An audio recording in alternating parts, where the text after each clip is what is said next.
তো আমাদের এখানে ফোন কিনলে তো মোটামুটি স্যাটিসফাইড হতো, নাহলে আসবে কেন? একদম। তো এই যে হচ্ছে নিউজবিডি কমিউনিকেশন, 25 বছরের প্রতিষ্ঠান, সম্পূর্ণ নো কস্ট ইএমআই তে হয়েছে এবং উনি চেয়েছিল 2500 টাকা ডাউন পেমেন্ট, তার মধ্যে হয়েছে।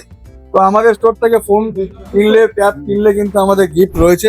তার জন্য একটা বোনের হাতে ছোট্ট গিফট তুলে দিলাম, একটা লেদার ব্যাগও তুলে দিলাম, যেটা ট্যাবটা রাখতে পারবে। তো কেমন লাগছে? খুব ভালো লাগছে। তো আদার স্টোরের সাথে ডিফারেন্স কি আছে? আমি আজাদ স্টোরেজ ভিজিটই করিনি। ভিজিটই করে না, এত বড় মানে ওনার যে অন্য স্টোরে ভিজিট করতে হয় না, এতটাই বিশ্বাস আমাদের প্রতি। 1 থেকে 10-এ কত? 9 দেবো। 9 দেবে, খুব ভালো। তো আমরা যে একটা আরো বাড়ানোর চেষ্টা করব, নিজেদের সার্ভিস বাড়ানোর চেষ্টা করব, কারণ কাস্টমার পরিষেবাটাই হচ্ছে আমাদের কাছে মেন ধর্ম, মেন জ্ঞান, সবকিছু। কাস্টমার পরিষেবাটাই হচ্ছে আমাদের চ্যালেঞ্জিং। আমাদের ফোন তো সবাই বিক্রি করে, ডিসকাউন্ট সবাই দেয়, গিফট সবাই দেয়, কিন্তু কাস্টমার পরিষেবা কজন দেয় সেটাই হচ্ছে জানার বিষয়। তো বোন আমাদের থেকে এই নিয়ে 5 নম্বর ফোন কিনলেন। তো এটাই আমরা চাই, নিউজবিডি কমিউনিকেশন ভিজিট করুন, তাহলেই আপনি বুঝতে পারবেন ডিফারেন্স কি আছে।